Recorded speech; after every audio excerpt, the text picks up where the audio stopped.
The Arkham games, the game that has left a legacy like no other, from the iconic storylines to the great boss fights to the excellent combat.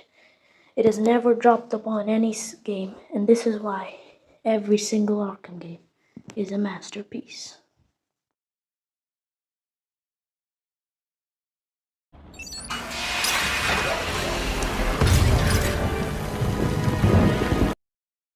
Batman Arkham Asylum. In 2009, Rocksteady Studios did something no one expected. They released a superhero game that didn't just work, it redefined an entire genre. Batman Arkham Asylum isn't just a great Batman game, it's a masterpiece of game design, atmosphere, and storytelling. Arkham Asylum gives the perfect Batman gameplay loop. The free flow combat system was revolutionary, smooth, responsive, and brutally satisfying. And then there's the stealth, or as the game calls the Predator gameplay. Dropping from the shadows, stringing up thugs, and disappearing like a ghost made you feel like the Dark Knight. Add detective mode to that, scanning environment trails, solving puzzles, tracking blood trails. It just made you feel like Batman. And the cast, Mark Hamill's Joker is iconic, unhinged, theatrical, and terrifying. Kevin Conroy brings the perfect balance of stoicism and vulnerability to Batman. These guys are part of the reason why this game is so good and why it's one of the most legendary games of all time. The atmosphere of this game, oh my days. The entire game takes place in one night inside the decaying, haunted halls of Gotham's most infamous institution. And then the Scarecrow sections. Already the atmosphere being dark and daunting, the Scarecrow sections add a level of horror that no other superhero game could add. And especially trying to beat him without getting caught, it was difficult. Other than him, there was so many iconic villains. Harley, Ivy, Bane, and of course this is the first Arkham game that we got to see Riddler. And oh my god, the Riddler trophies are more daunting than any boss fight I have ever done in the Arkhams. I mean, like, who has the time to just go around and put trophies around for Batman to get? Like, Riddler's so jobless. If he was actually smart, he would have sold something. Croc, this is literally how I was playing against it. So scary, man. Like, literally, I nearly stopped playing the Arkham games because of him. Like, the time he just starts chasing you, it's like, the song as well, like, oh my days. And of course, this game had one of the most unexpected plot twists in Arkham games. And of course, I'm talking about the Joker turning himself into the Titan Joker. Of course, this was a huge lore part, because if this didn't happen, many of the things in the Arkham games wouldn't have happened. And that's why I think that Batman Arkham Asylum is a masterpiece, because of the great combat, storyline, and atmosphere. Target secured. Man, Arkham City. I think this is one of the games where no one can argue about it, that this is just a masterpiece. I mean, it did everything that Asylum did right and did it better twice. Twice the times. And it dropped you into a bigger, darker, better Gotham. The open world was absolutely fire in this game. That every alley, rooftop, Zaz's phone calls ringing, Riddler trophies in the rooftops and buildings, and the random political people that you had to save screaming. Combat was way better than Arkham Asylum. It was faster, more brutal, and the gadgets better working, better feeling, made you really think before you punch someone. Of course, the boss fights, Solomon Grundy, absolutely fire. Like, this guy was unexpected. I didn't expect Grundy to be such a good boss fight. And then Ra's al Ghul. What a great boss fight. I mean, put the icing on the cake. And then, like, the whole fight with him, to where it leads you before that, with Batman falling down because he's nearly about to die, then him drinking it, and then the whole fight, the whole story of that part was absolutely brilliant, and Rocksteady did an absolute great job with that. And to put the icing on the cake, this fight literally made you put your life on the line, literally. Because if Batman didn't win against him, he's dead. Of course, we cannot go on to talk about this video without talking about Mr. Freeze. He's one of the smartest fights in any superhero game. Like, you can't use the same trick twice. You have to go into the book of Batman, basically, to use all the moves that Batman has, defeat him. Literally, the first time you play it, you probably lose because you tried to use the same trick like two or three times against him. So it makes you think. And then, of course, there's the Catwoman sections. Literally, this one's my favorite Catwoman section. She literally has to choose either to leave or to save Batman. If she leaves, the game's over. But it shows Catwoman's character develop as she goes to save Batman.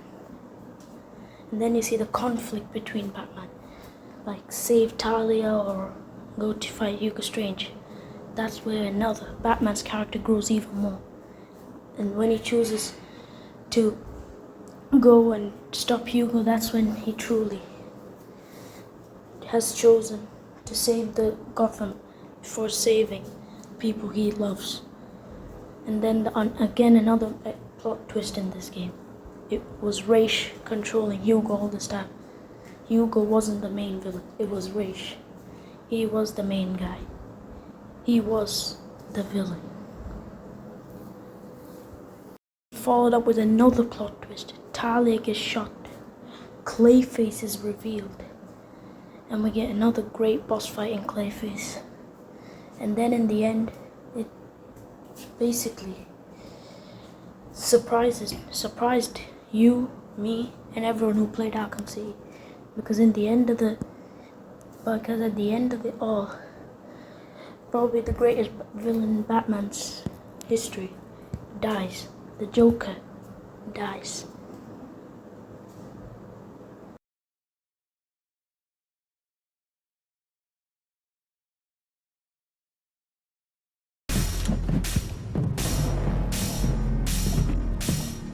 It appears the game is over before it even begins. Arkham Origins. A controversial game. But this is the game that got me hooked onto the Arkham games. Not made by Rocksteady, but by WB Montreal. Released with some bugs, but still a masterpiece. Controlling a younger Batman, one who's still learning what it means to fight, to lead, and to endure. Again, they cooked with the open world. The snowy, Christmassy feel was so good.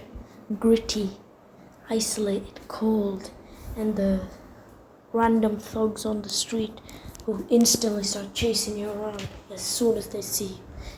Of course, this Origins gave you a raw version of the Batman, more inexperienced, one who doesn't listen to Alfred, one who thinks he doesn't need anyone, and who still believes violence is enough.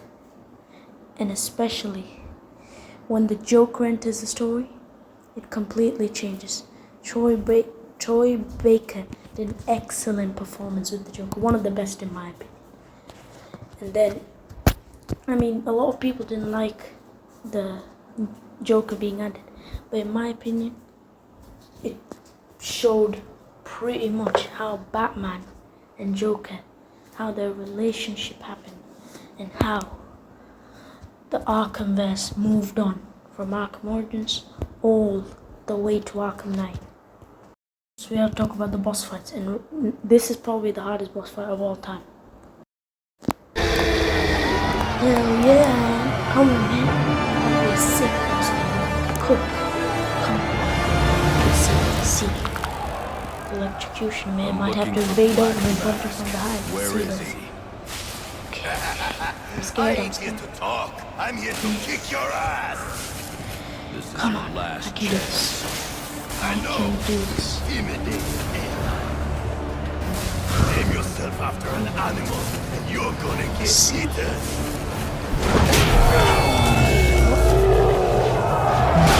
See? Oh well. Moving on. Side note.